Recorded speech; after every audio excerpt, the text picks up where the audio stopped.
Cotton king studio मधून तुम्ही पाहत आहात एबीपी माझा। बुलेटिनमध्ये आपल्या सगळ्यांचं स्वागत। नमस्कार, मी प्रज्ञा पोवळे। आपण पाहताय एबीपी माझा। बुलेटिनची सुरुवात करण्यापूर्वी एक नजर या तासाच्या हेडलाईन्सवर।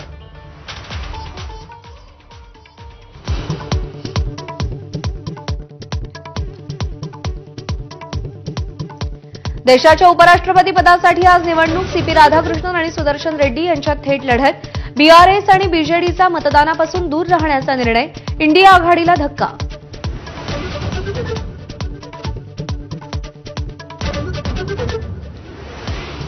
मराठा आरक्षणाच्या जीआर विरोधात ओबीसी नेत्यांच्या बैठकांचा सिलसिला। विजय वडेट्टीवारांनंतर आज मंत्री अतुल सावेंनी ओबीसी नेत्यांची बैठक बोलावली।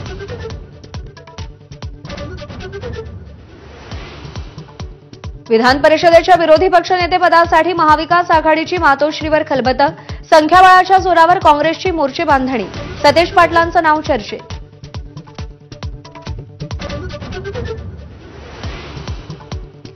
नवी मुंबईतील सिडको जमीन घोटाळा प्रकरणी एसआयटी स्थापन। मंत्री शिरसाटांनी बिवलकर कुटुंबाला जमीन दिल्याचा रोहित पवारांचा आरोप।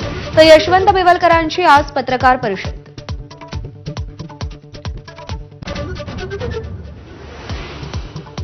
फेब्रुवारीपासून अनुदान न मिळाल्यानं राज्यातील शिवभोजन थाळी संचालक आर्थिक अडचणीत। सरकारकडे 200 कोटी रुपये थकीत। नागपूरमध्ये मुख्यमंत्र्यांसह सर्व मंत्री आणि आमदारांच्या घरासमोर आंदोलन करण्याचा इशारा।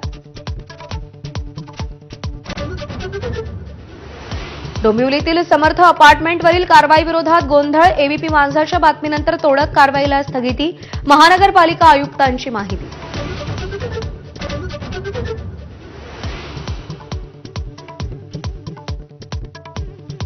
मुंबईच्या नेव्हीनगरमध्ये धक्कादायक प्रकार। नौदलाच्या अग्निवीराच्या हातातून भरलेली इन्सास अज्ञातानं हिसकावली। केंद्रीय यंत्रणा गुप्तहेरांकडून तपास। बंदुकीसह 3 मॅगझिन आणि 40 राऊंड्सचीही चोरी।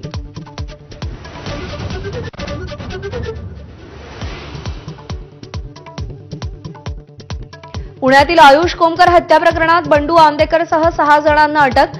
पळण्यापूर्वीच पोलिसांनी मध्यरात्री मुसक्या आवळल्या।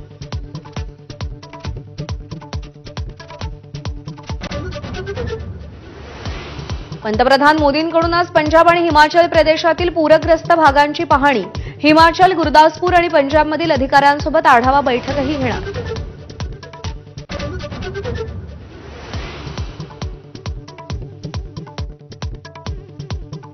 हिंसक आंदोलनानंतर नेपाळ सरकारची माघार। सोशल मीडियावरची बंदी हटवली। पोलिसांसोबतच्या धुमश्चक्रीमध्ये 21 आंदोलकांचा मृत्यू तर 400हून अधिक जखमी। शिल्पा शेट्टीचा पती राज कुंद्राला आर्थिक गुन्हे शाखेचं समन्स। 15 सप्टेंबरला चौकशीला हजर राहण्याचे आदेश। शिल्पा आणि राज कुंद्राविरोधात लुकआउट नोटीसही जारी।